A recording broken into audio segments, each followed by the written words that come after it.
Ladies and gentlemen, boys and girls, welcome to Fenway Park. 1900s, the rich history of the Boston Red Sox starts with none other than Cy Young. He was the only pitcher in baseball's first 100 years to win 500 games. 1912, Fenway Park opens, built on its own land in the Fenway section of Boston. 1914, Babe Ruth. The 1915 World Series was marked by strong hitting performances to defeat the Philadelphia Phillies for the championship. 1920s, Babe Ruth is sold to a pack of bums from New Amsterdam. Nothing was ever heard from him or that city again. 1930s, Tom occupies the team. 1939, Ted Williams, considered by many to be the greatest hitter to ever play the game of baseball, joins the Red Sox. 1941, Teddy Ballgame goes 406 in just his third year at only 23 years of age.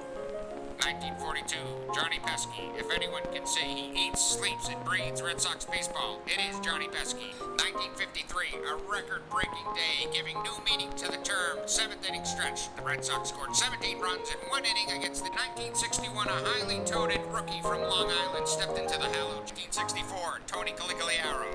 He was a hometown hero with a home run swing and a Hollywood handsome face. The Sox fighting for their first pennant in 21 years. Cal Yastrzemski picked up his team, placed it squarely on his back, and carried them to the impossible dream. That was 1967.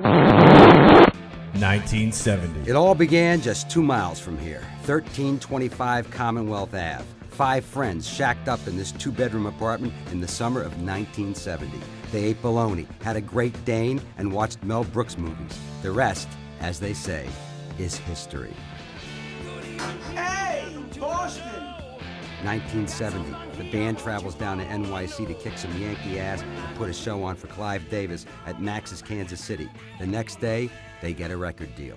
1973, their first record, with a little song you might have heard of called Dream On, followed by the Kick You in the Balls rocker, Get Your Wings. They followed their 2 first albums with a couple of little-known records called Toys in the Attic and Rocks. Soon, they were the biggest band in the world, and they picked up a pretty cool nickname, the Bad Boys from Boston.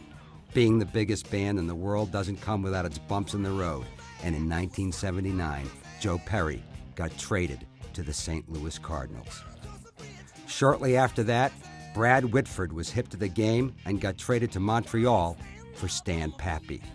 A couple years later, they thought the team was down for the count, but in '84, through the Players Association, Perry and Whitford rejoined the clubhouse for a tour and an album called Done with Mirrors.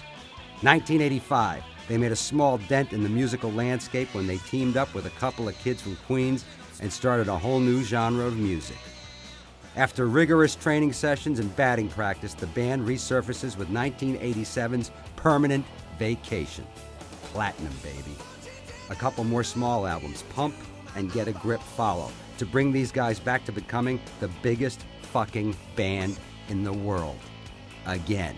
Straight through the 90s, while everyone else wore tattered plaid and stared at their shoes, the Bad Boys from Boston continued to rock with 9 lives. Then, that monster hit, I Don't Want to Miss a Thing, from that movie with the asteroid. Thank God I wasn't in that piece of shit. The 2000s brought on Just Push Play and the Monster Blues record Honkin' on Bobo, and continuous tour after tour, which brings us to where we are today. It all started here and finally ends up here. So the real question is, are you ready to get off your fat, rich, lazy asses and cheer for the greatest American rock band ever, playing here live in Fenway? Ladies and gentlemen, Aerosmith.